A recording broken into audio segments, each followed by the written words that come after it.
what's up, geeks and gamers? Oh my gosh.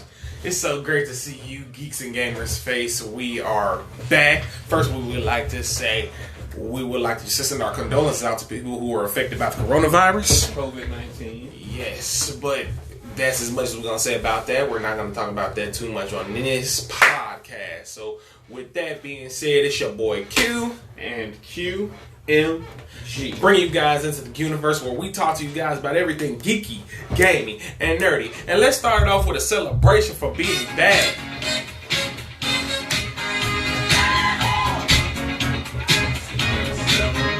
Because absence makes the heart grow fonder, and definitely is good to be back. Definitely great. We took a couple weeks off, just chilling, getting a little vacation. There's a mini vacation in there, but ain't nothing wrong with that. But now we are back like we never left before. And this one, just because we're getting our feet back in the water, just a really kind of one topic and a couple, maybe some small topics if QMG has any. But we're going to make it short today. But we got a nice little podcast going on, and we're going to get on into it. QMG, let us know what we're talking about today. We're basically just going to be no news of late because of all of the things that are happening out in the world and all of the things that have been put on hold, unfortunately. So we're just going to be talking about some general topics that we felt like general topics on things, ideas that, we have. And, I feel like with everything that's been happening with the end of the current run of MCU films and, with the way that the DCEU is kind of in flux while also still maintaining a large assortment of new superhero and blockbuster films, it has me in the mind, and then not only that, but over on Twitter for the past couple of weeks, there's been a lot of reminiscing and debating on what are some of the best to worst, underrated films and films that have come out and, characters. So this was suggested by my good sis, Key, it's from my World to DC, from the World to DC podcast. Shout outs to them. We recently just did a March Madness style bracket where we broke down the best and the worst DC characters of all time. So, and it gets crazy. It's available on Spotify and it's available on Apple Music. If you are interested in listening to people talk about DC characters passionately, give them a shout out. They're the dopest people, period. But yeah, she messaged me and she wanted me to, wanted my opinion and wanted to hear us talk about it on the show today. So my question to you, Q, is out of all of the film franchise, superhero, action, spy, any franchise, and it can even, we're going to expound upon it. We're going to include something like, we're going to include cartoons, television, video games. What is the one franchise you would either reboot or continue with your own vision? Well, after thinking about it and giving it some thought, I would have to choose, me personally, I would have to choose the Bad Boys franchise. Continue or reboot? Reboot. Well, my own choosing starting from scratch. Like, I would be starting from scratch. Let me just expound upon it because it's kind of... Because I was like, huh? No, not in a bad way, but like, huh? No. Because I believe the Michael Bay era and all those other... I believe Bad Boys could have been bigger than Lethal Weapon if done right. Will Smith, Martin Lawrence in their prime, they could have did 3 movies back to back in their 20s, going into their early 30s, and it would probably been some of the biggest action movies. Period. Most well regarded, bigger than Beverly Hills Cop, bigger than Lethal Weapon, bigger than all these other what was it? The Ice Cube and Kevin Hart one. Ride Along. Well, I would argue that it is much bigger than Ride Along. No, I'm not saying that, but I'm saying it would have been not everybody says Bad Boys. Everybody, when you think of buddy cop, what do you think? Lethal Weapon. And I believe if you would have had Martin in his prime and Will Smith in their prime for 3 movies, shout outs to back to back. What's up, Brian, Mama? appreciate you tuning in. What's up, Mama? And Granny too. Saw you there too. If you would have had Martin and Will in their prime for 3 movies, and then come out this long afterwards and get the Bad Boys 3 that we got, I feel like they would have been hands down the best buddy cop movies. Period. So if I had to choose for my first movie, would be the Bad Boys franchise. So, what about it would you change? What about it would you add? Just change, just the timing of how the movies came out, because they came out in like 3 parts of their life. They came out when they were older mid adults. Then it came out when they were well established older gentlemen. Then this one that just came out was literally older guys being cops. So if they would have got at least 3 in that younger age, I feel like in the 90s up until early 2000s, back to back, I feel like they would have had a bigger impact than a lot of buddy cop movies we've seen in the last 2 decades. Mm-hmm. That's just me. Well, for me, the one franchise I feel like I would do.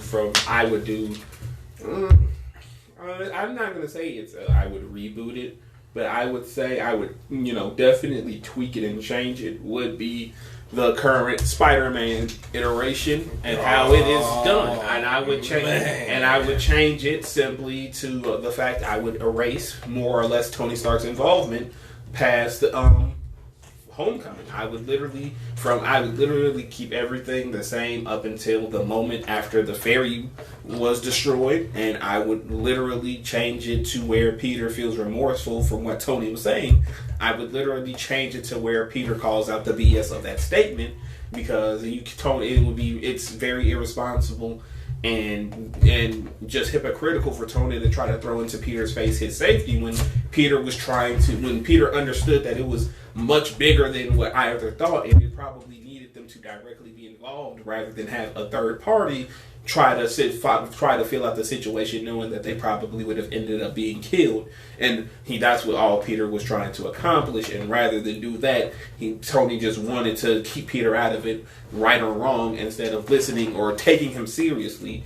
And I feel like Tony's argument was not strong enough, no matter how it's tried to be justified. And I would have Peter say, you know what, forget it, I don't need this, and go solo on his own, and still have him, interact with the Avengers. But I would definitely lean towards more of what was being done with Sam Raimi and Mark Webb's Spider-Man, their Spider-Man series, but with the added bonus of being in a, more wider Marvel universe, and try to really capture what Spider-Man, the Spider-Man feeling that Spider-Man fans got with Spectacular Spider-Man or the 90s Spider-Man the animated series, because we have yet to really truly have a Spider-Man identity for himself in the MCU. It's just, you're supposed to just go, oh well, I know he's Spider-Man, so, and that do the legwork, but that's not adequate for me and a lot of people. Dooney, appreciate you for tuning in, bro. What's up? And to me, that's not adequate enough. So I would definitely change that to make Peter more independent. Definitely expound upon just how much of an impact Uncle Ben had on him in this universe. I wouldn't re-show Uncle Ben dying, but I would definitely acknowledge him way more than what they've caught themselves doing over these past 2 movies, and just go from there. I also would make unequivocally Zendaya Mary Jane Watson, not Michelle or any sort of derivative. Maurice, appreciate you for tuning in, bro. Thank you. D-Man, like a light. Thank you. I would definitely do that and not try to make it a derivative. I would just go full throttle with that. And then I would definitely, since it is a major comic book movie, I would still make sure I'm building up towards Spider-Verse movie with Andrew and Tobey Maguire, because to me that needs to happen regardless. Yeah. Whether, I don't care if the third Spider-Man movie disappoints me like the other 2, as long as I'm willing to definitely put all the bygones be bygones. If I get that movie, if I get a live action movie with all 3 of those Spider-Man, and then they join Miles and the crew and into the Spider-Verse. So that's basically where I stand on my thing. So walk me through it, because and I was going to ask you this. I was going to get your thoughts out. Mm-hmm. But you said that you felt like Bad Boys wasn't as big as a franchise as a Lethal Weapon or Beverly Hills Cop, and I would argue that it is. I'd argue that it is unequivocally bigger than Lethal Weapon, and because, especially considering the critical and box office take of Bad Boys for Life, Lethal Weapons, nobody really speaks on 3 or 4 like they do 1 and 2. It's like 1 is remembered because it's obviously the first one, and 2 is definitely the one that, solidified Mel Gibson and Danny Glover as a duo. But as far as 3 and 4, I don't. The only thing I remember like people speaking about in those was 4, and that's because it more or less introduced Jet Li to the international / American audiences. But I don't remember them raving about those 2 movies like that. Well, I beg to Beverly Hills. Oh, I'm sorry. Yeah. I'm sorry to cut you off. No, but Lethal Weapon is already claimed to be the biggest buddy cop movie. I mean, but is it though? Just because we don't feel it is doesn't mean it's not majority claimed to be the biggest buddy cop movie. And when you speak of buddy cop movies, Lethal Weapon is number 1. Bad Boys is number 2. Then you got Beverly Hills Cop. But I'm saying if Martin Lawrence and Will Smith would have consistently put out 3, just like Lethal Weapon did, consistently put out 3, the first 3. In that same time period, probably 2 years apart on each, it would have been the biggest buddy cop movie hands down. There's no debate; it would have been bigger than Lethal Weapon. But I would argue that consistency doesn't always lend itself to quality, because when you look at the time frame between Bad Boys 1 and 2, Bad Boy 1 came out in '95, correct? Mm-hmm. Appreciate you tuning in, Taylor. Appreciate you tuning in, Taylor. Thank y'all for tuning in. And Bad Boys 2, 2003? Or, yes, 2006. Oh, no, Bad Boys 2? Yeah, Bad Boys 2. 2006. No, it wasn't that long. No. It had to be 5 or 6. It was 3. We'll look it up. It was 3, 4, 5, 6. It was around that time. We'll live fact checking so we give y'all the best info so we can't have y'all slouching out. And it's totally because we didn't. We know we're just playing it up for the camera. Yeah, we definitely know what year Bad Boys 2 came out. Yeah, Bad Boys 2 release date that we know of. Of course we know, but yeah, so. July 18, 2003. That we knew. I knew that exactly. 2006, of course not. And we definitely called 1995. But no. And that would mean that I definitely believe Will Smith and Martin Lawrence had way more charismatic presence, especially in the 90s, going into the 2000s, that Mel Gibson and Danny Glover provided, but were not as charismatic as those 2 characters working together on those 2 roles.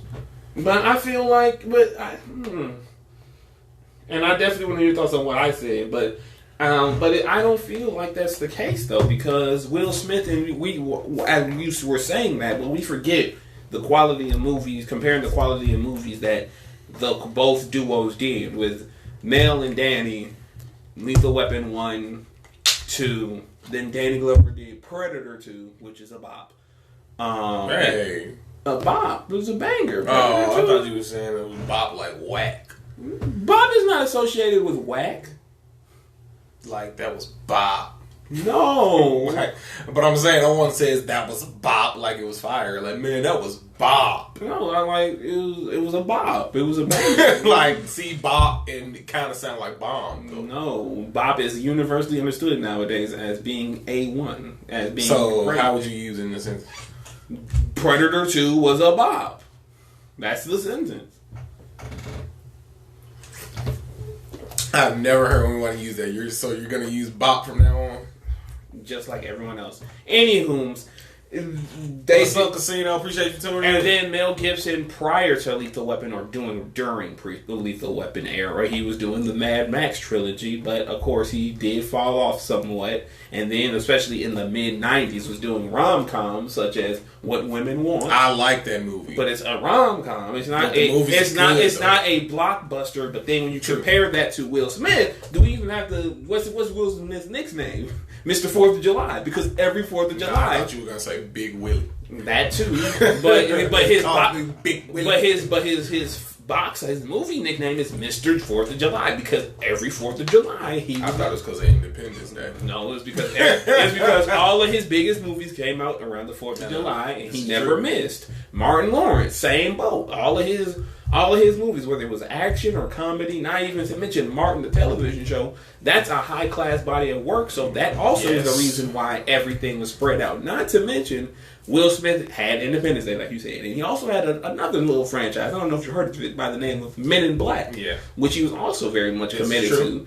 And not to mention other roles that he had to do. Wild Wild West, which wasn't a bop. Alleged. B, what's up? What up, B? He had Wild Wild West, State of the Enemy. He had all of these other movies that was going on in that gap between then, you know. So and that also so to say them doing it consistently, it felt like it feels like rather. It wasn't because lack of interest. It was just lack of time and putting putting their stuff elsewhere. So that's how I feel of it when I say that's all. And I get what you're saying. If they were quick aside, go ninja, go ninja. Quick aside, because this is our mom. She called me yesterday and she said her and our little brother watched Teenage Mutant Ninja Turtles Out of the Shadows. And I know what she's talking about. I haven't seen that one yet. At the end of the movie, they had a remix of the classic Ninja Turtles theme Was song. Vanilla Ice rapping it?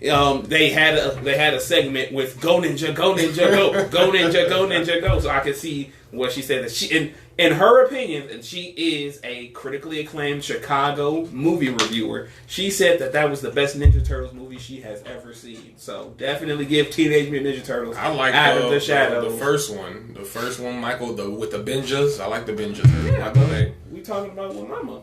Yeah, let's not bring up Wild Wild West. No, it's her, not a bop. To her, because she wanted to see Muppets in Space, but got mad at her two children for wanting to see Wild Wild West. But yeah, to go back to what you were saying about Spider-Man, I feel completely the total opposite of how you felt about the MCU Spider-Man. 100%. I think the relationship between him and Tony Stark was A1. It was a bop, as you would say.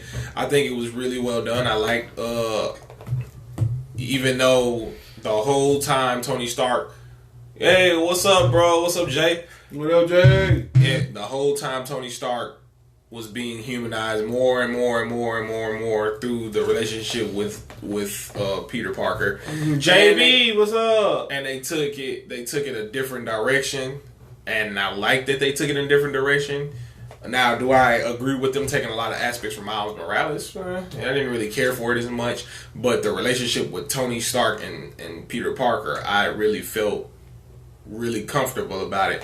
Because what they do, baby? I'm just trying to be a fun guy. And just, do what's best for me. But yeah, so I definitely agreed, especially with the fact how you look at it. We always look at Spider-Man as really mature, but a lot of times the reasons a lot of things happen is because of his immaturity at the time.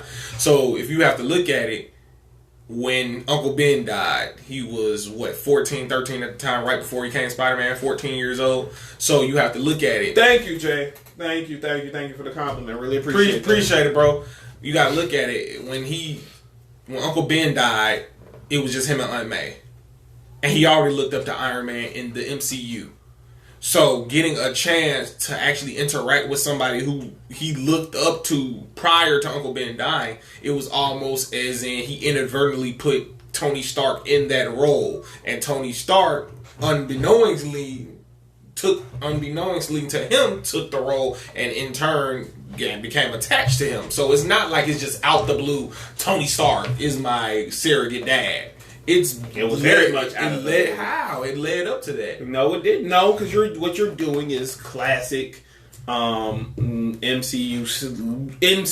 plot adding that nothing has been set up to add. Hold on, let me answer a question from one of our good viewers, Geeks and Gamers. Yes, shout outs to Von and Von. Yeah, shout out. We've actually seen Into the Spider-Verse when it came out in theaters on Christmas. Yes, it's not made up. Rocking the t-shirt. It's not made up. The Black Spider-Man, Miles Morales, he's a real Spider-Man. There he is.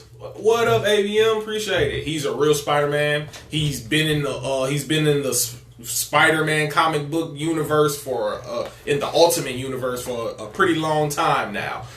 Yeah, I know, right? We sound just alike. But yeah, so yeah, all the other Spider-Man that were in there, they all have their own little comic books that came out for a Spider-Verse comic book that came out a couple years ago. So yeah, all those Spider-Man are not new. They've all had their own comic books, their own stories and everything. But yes, so the Black Spider-Man, Miles Morales, he's black and he's Puerto Rican. Yes. Yeah, he's Puerto Rican. So Kumai, could you give us just a little run through of the time that the Ultimate comic came out for? The overall Ultimate Comics line was created in the year 2000. Yes, sir. And Miles actually. Yeah, come on, bro. But yeah, but Miles' introduction was in 2010. 2010. And that's because the original Peter Parker was killed by the Green Goblin in that universe. Yeah, what up, D-Man? D-Man, what's up? And for everybody who doesn't know, I'm assuming our Geeks and Gamers know, but for people who don't know, there are multiple universes. For people who haven't seen the Spider-Verse movies, that there are different universes where there's different Spider-Man and there's different Peter Parkers. And in this one, Peter Parker dies and Miles Morales takes his spot, just like in the movie where Spider-Man died, but he died a different way. Yeah, and for those who's just wondering what we're talking about, my homegirl Key, she's a part of Worlds of DC podcast that I'm also on. She had given me, suggested the idea that we talk about a franchise that we would like to see, that want to see us handled in our own way, like either reboot it, continue it, and we're just doing that and giving our opinions. Q chose the Bad Boys franchise, and I'm choosing to change MCU Spider-Man. Yes, change the MCU Spider-Man. And so that is where the crux of everything we're talking about. Yes, and with that being said, let us know what you Geeks and Gamers, what y'all franchises would be that you guys would change if you could, for whatever reason. If you guys didn't like the lead actor, if you guys didn't like the fight scenes, if you guys would change up just the whole movie to a different genre, let us know.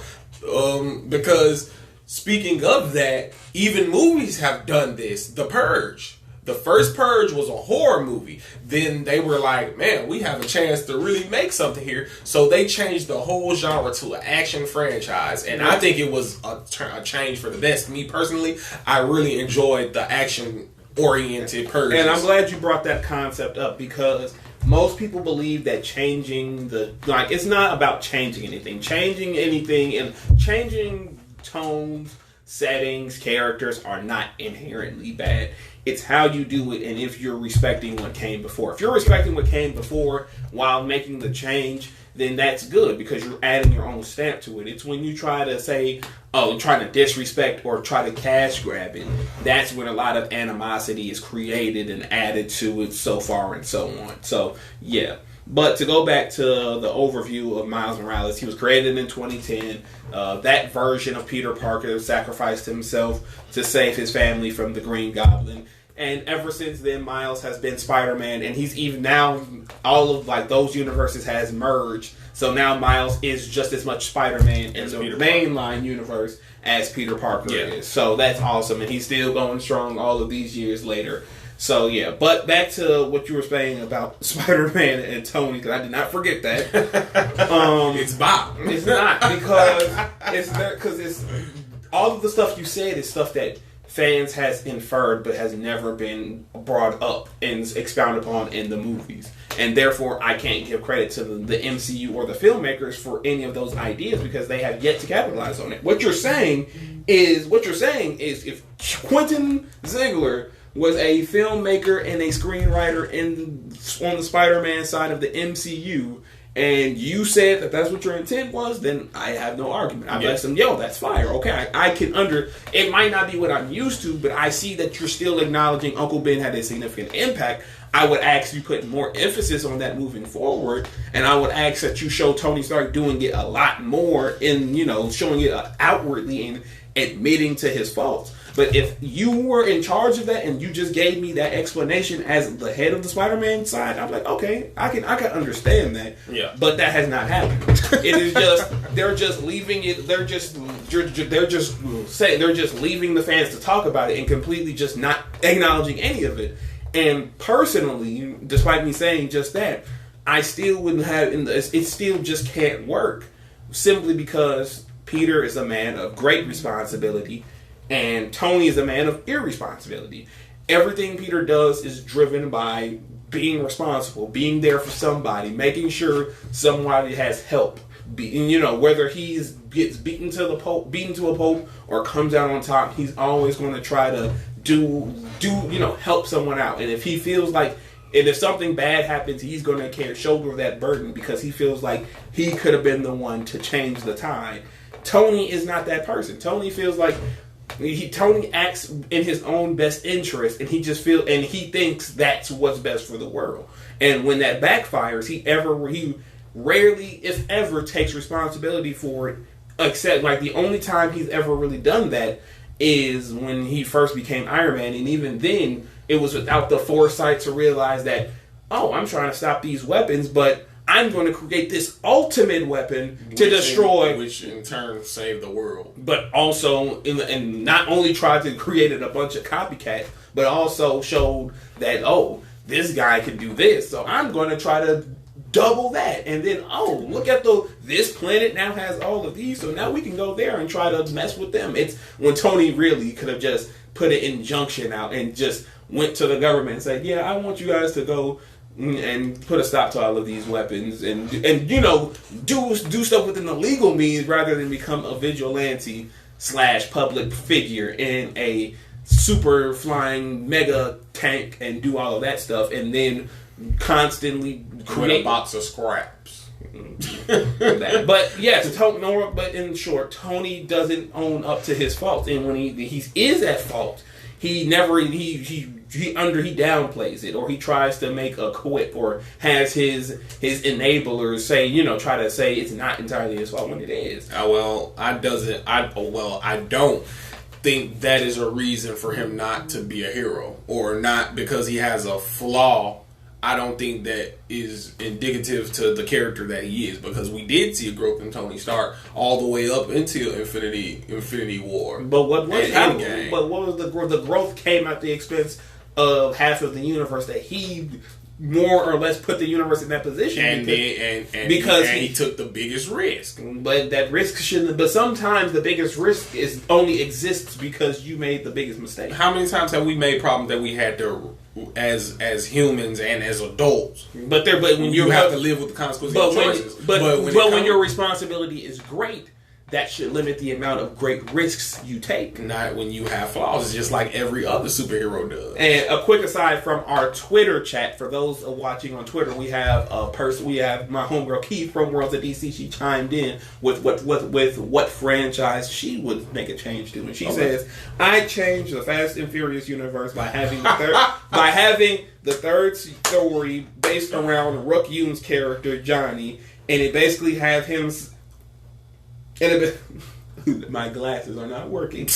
Have him save Han and DK drifting and fighting. It would have been logical due to the fact that Tokyo Drift happened before Johnny had died.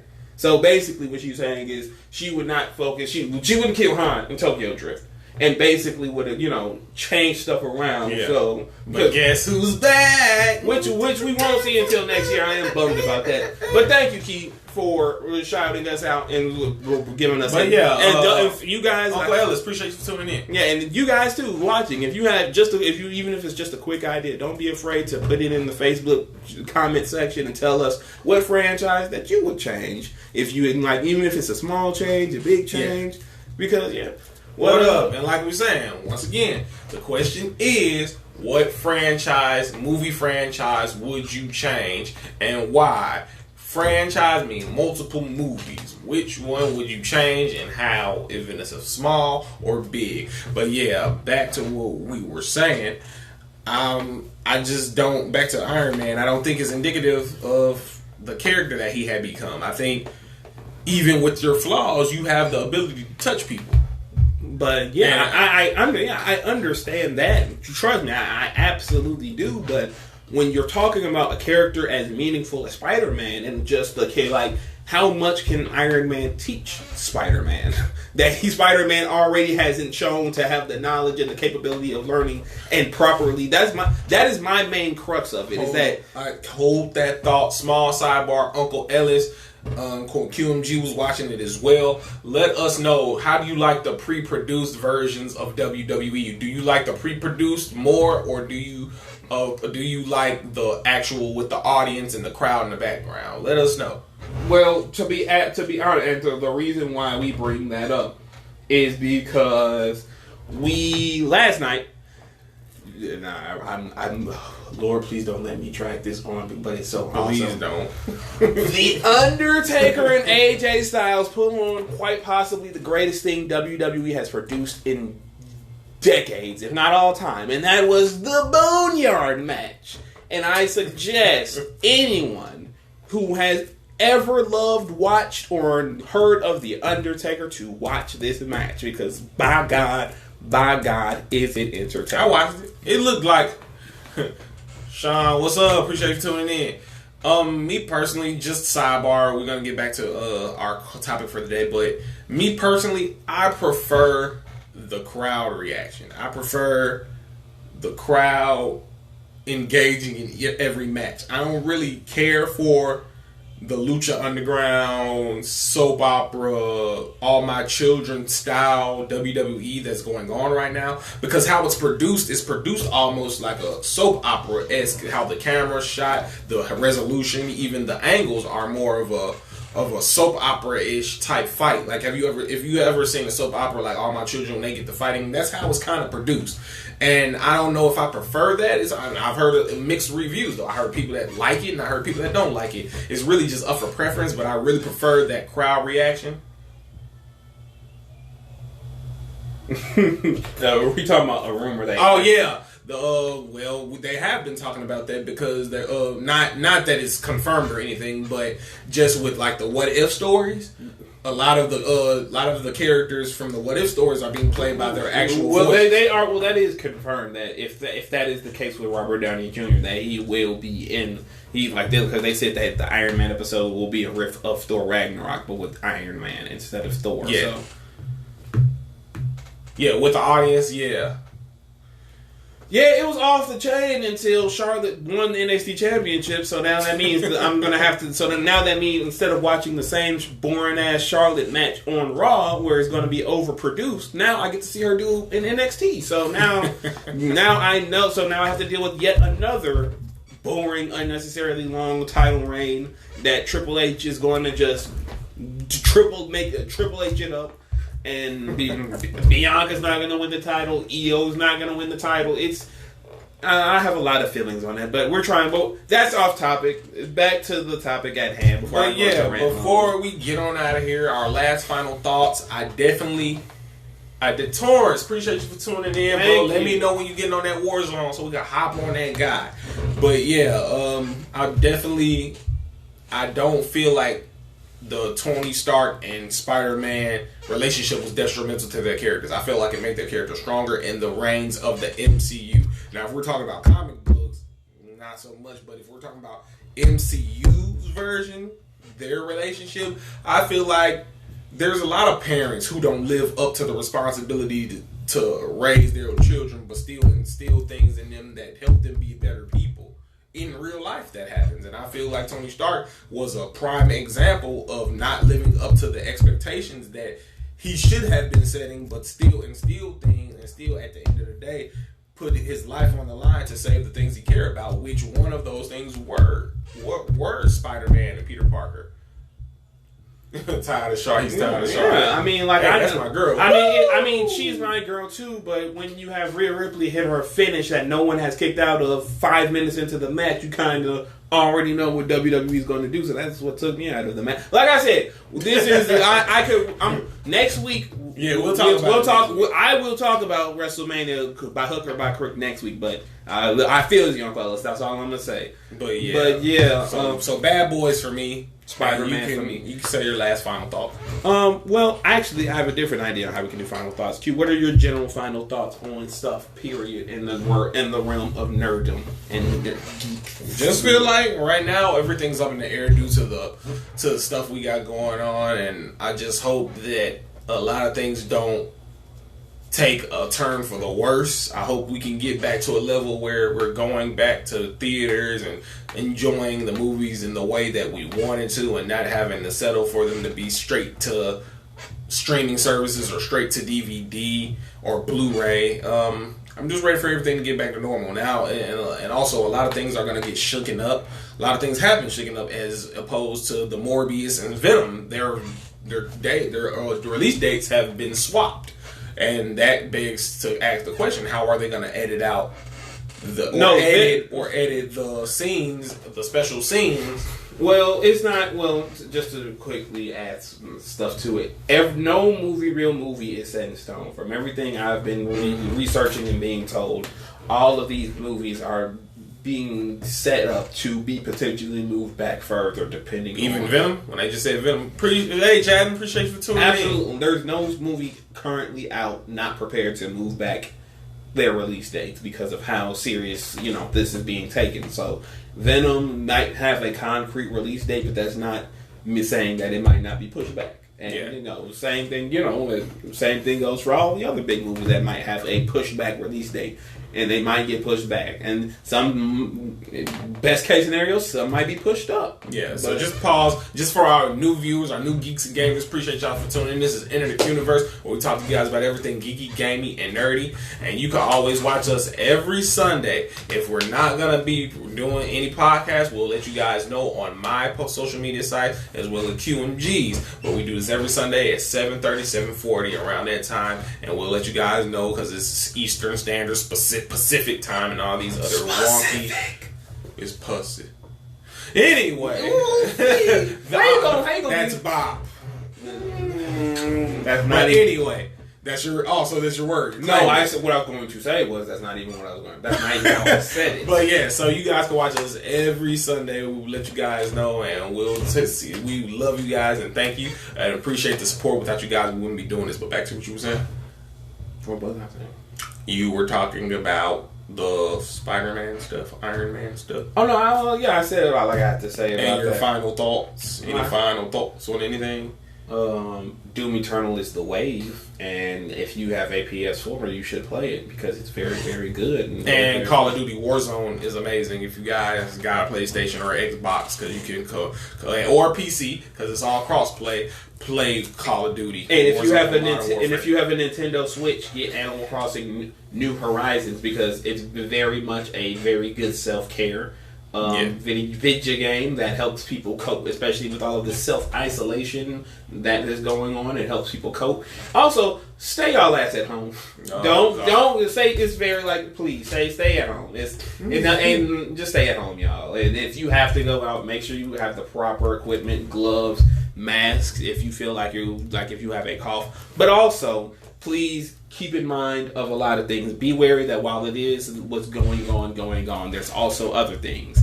If you feel like if you're coughing and you're sneezing, take it seriously, but also keep in mind that it might be allergy. So don't feel like it's a death sentence, but also take it very seriously because it's both the physical and mental. You have to make sure all of that stuff is try your best to do things to keep your mind in a safe space and keep your mind on positive stuff and try to think about it and try not to let yourself get consumed by all of the negativity, as well as making sure your body is up to snuff.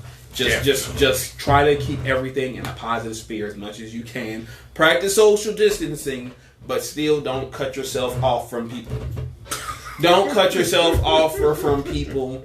Try to even if you can't physically be in a room with them, please call, text as many family members, friends as humanly possible, because that can keep your mind on better things. And try to do stuff to keep your mind on positive in general. Well, even if you can't necessarily get in touch, maybe write that screenplay you've been putting off.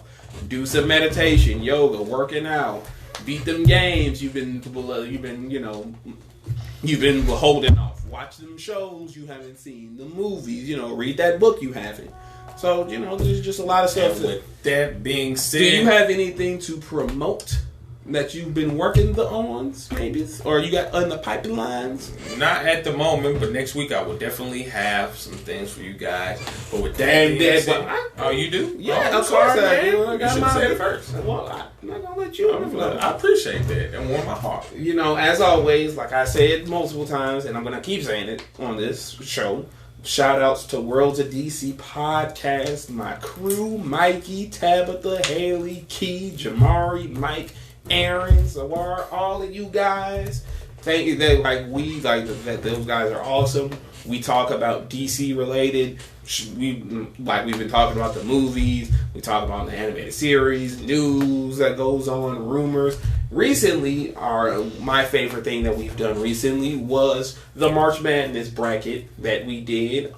We did one half of the worst DC characters of all time, and we did the half of the best DC characters of all time.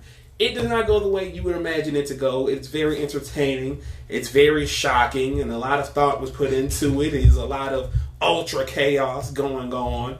But yeah, it was very awesome. Shout outs to those awesome people. Shout out to World DC Podcast. My fam over there. Please, if you have Spotify, if you have Apple Music, please give us some clout. Give us the clout. Baby, we need is clout.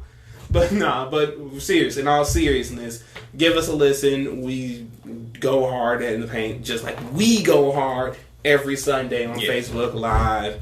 So yeah, and you can catch us. We have a floaty schedule, but when we definitely go, put our stuff out there, we go hard. But with that being said, this was Into the Q-Universe. I'm Q, and I am QMG. Bring you guys everything geeky, gaming, and nerdy. And like we always do, we're back. Gotta thug it on out. Appreciate you guys for tuning in. We'll be back next Sunday, and we'll be back in full effect with our fully scheduled episodes.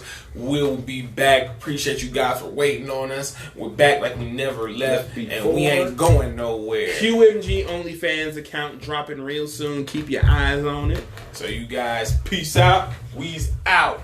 Yes, sir.